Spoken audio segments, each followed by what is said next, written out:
This episode of Techno Buffalo is brought to you by Netflix. Hello, Internet, and welcome back to another episode of Ask the Buffalo, the show where you can ask me, Ashley Esqueda, any question you might have from the wide world of technology. Every Tuesday, we put up a call for questions on technobuffalo.com. You can leave your question in the post comments. Otherwise, you can send them to me any time of the day or night on Twitter at technobuffalo or at Ashley Esqueda. Just make sure you use the hashtag AskTheBee so I can see it. Now, usually I answer between 3 and 5 questions every episode, but this time around for the holidays, we figured we'd answer some frequently asked questions. This is Ask the Buffalo, FAQ.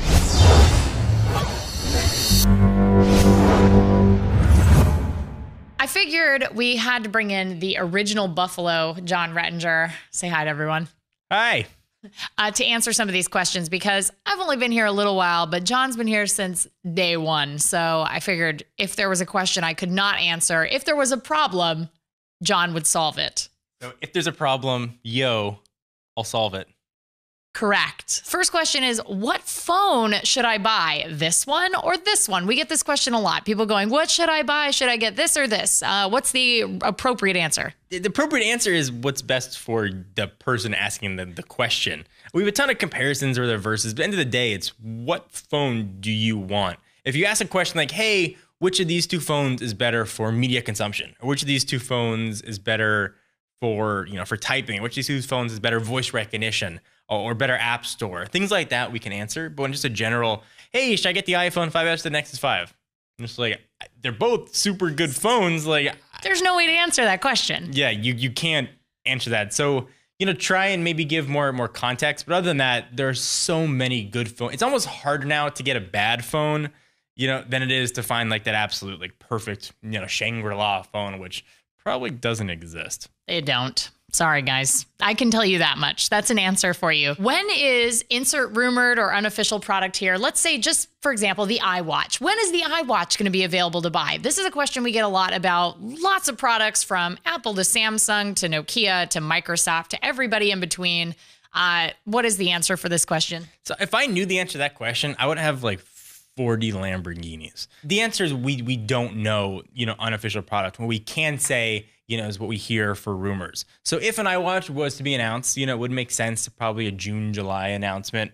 You could say maybe August. So you could maybe second half of the year, would be something that you could say, but we're just guessing. That's the honest answer. Anybody who tells you they know and then doesn't put a caveat of like, is straight up lying to you. Nobody knows. It could come tomorrow. They could announce it at CES and upstage everybody. I mean, do you know? They probably won't, but no, I don't know. I even know people who work at Apple, and I don't even know. They're ironclad, let me tell you. Yeah, they could always just go Beyonce style and just release it, at midnight. At midnight, they just drop it, and there's like boom. iWatch. Mic drop. Out. Apple out. Also one we get a lot. Where is blank staff member? So we get, where is so-and-so? Where is John Q? People thought John Q was dead. Dude, John Q better not be dead. I talked to him this morning, so I hope not. Otherwise, they're like, it's going to be like a scary story where they're like, John Quach has been dead for 10 years. What do you mean he sent you an email? If you play one of our videos backwards from about a year and a half ago, we actually reveal the whole story in sort of a Beatles-esque fashion. Yes. We did a video with John Quach when he came down from Canada to work at the office, and he was still here answering all those questions, but he is still very much here. He's actually editing this video, so maybe you can get him to wave and say hi while he's editing. But he does a lot behind the camera and sort of behind the scenes, and he prefers to be behind the scenes, despite how much I think we all would love to have him in front of the camera more. I think, he's hilarious. And I still say this to John's face. I think he would have been one of the biggest and best YouTubers, not even just in the tech world, out there if he just would have kept with it. So, maybe if you just keep asking him to be on camera, he will acquiesce and be on camera. I hope so. Just keep asking. He's reading your comments. Also, for asking about anybody else, this is a pretty fluid industry. People come, people go. I wasn't here a year ago. Now I'm here. So, yeah. I mean, that's kind of the nature of the business. It's a job. If you're in the workforce, you were somewhere else before you were where you're at now, and you have jobs afterwards. We try to, keep everybody here, but sometimes things don't work out or people want to try other things. Just sort of the nature of the beast. Yeah, nature of the business, especially in an industry where there's a lot of freelancing and a lot of, there's a lot of that stuff. So it's it's hard to find like the right fit. So absolutely. I get it though. I get why people care because it's a more personal thing on YouTube. And you get a chance to know people and you sort of feel like you're losing a friend when somebody leaves. So I totally can understand that. And the last question, my personal favorite, how much did you get paid to write XYZ review? We get this on every review. It's like, oh, you guys, I think in the span of one day, one time, I got called, and I'm not kidding you, an Apple, Android, Microsoft, and even a WebOS fanboy, like in one day.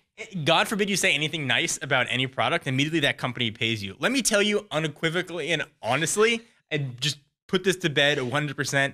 Yeah. They do not pay us for this. Not only would it be incredibly illegal to do that, it would be super dishonest. Yeah, and so unethical. We would never, ever, ever do that. We do like ever. And just bad. Can I also add that a lot of times we buy, like we don't keep phone, like we send them back. Like devices come to us and they go home. Like we have to buy them with our own money. Like it's not like Apple showers us with iPhones during iPhone week and goes, we hope you write a great article about us. No, Apple is actually notorious for, they don't give review units to anybody. We have to go out and buy stuff to review from them. So yeah, I mean, could you imagine if companies were paying a review? I mean, that is a slippery slope for them. Yeah, that would be some heck of a story. And it's different, sponsors are something totally different. We always disclose this is sponsored by. Right, or advertisers, like people who, And I would never call that a review. I never let my staff call that a review because it's not, and it's not fair to the audience. But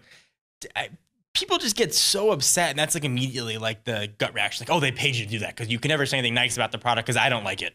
Right.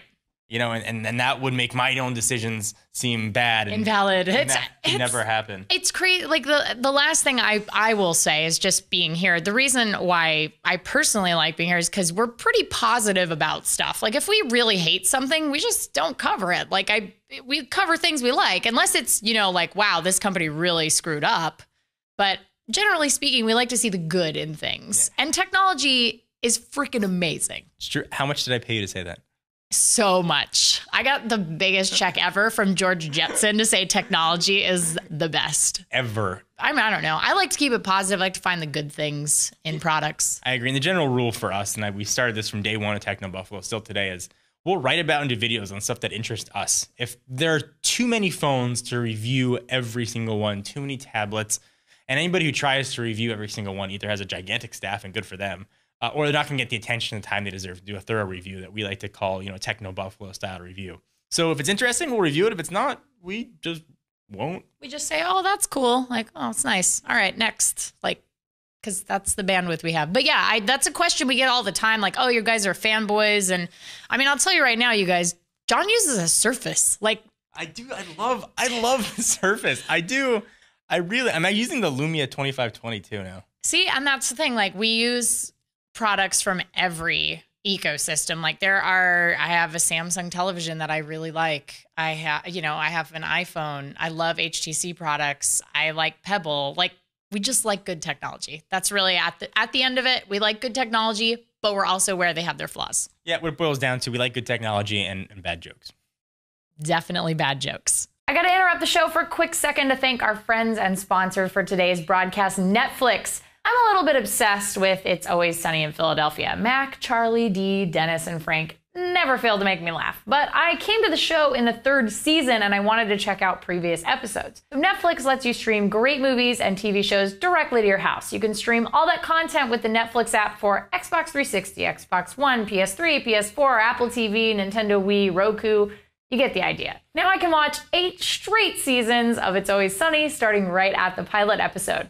We've got a special for anyone out there wanting to try Netflix, a free 30-day trial if you head over to netflix.com/buffalo. That's a whole month of watching your favorite stuff. If you want to cut your cable cord, Netflix is the perfect place to get started. That's netflix.com/buffalo. That's it for this week's Ask the Buffalo. Thank you so much for watching. Give the show a thumbs up if you enjoyed it. We really appreciate that. And please check us out at technobuffalo.com for all the latest and greatest tech news. Until next week, I'm Ashley Esqueda. See you guys next time.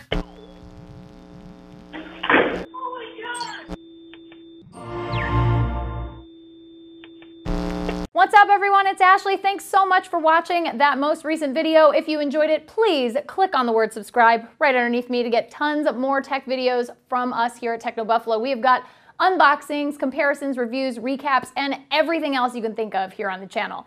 If you're in the mood for more technology, just click right over here to check out some of our most recent videos. See you next time, humans.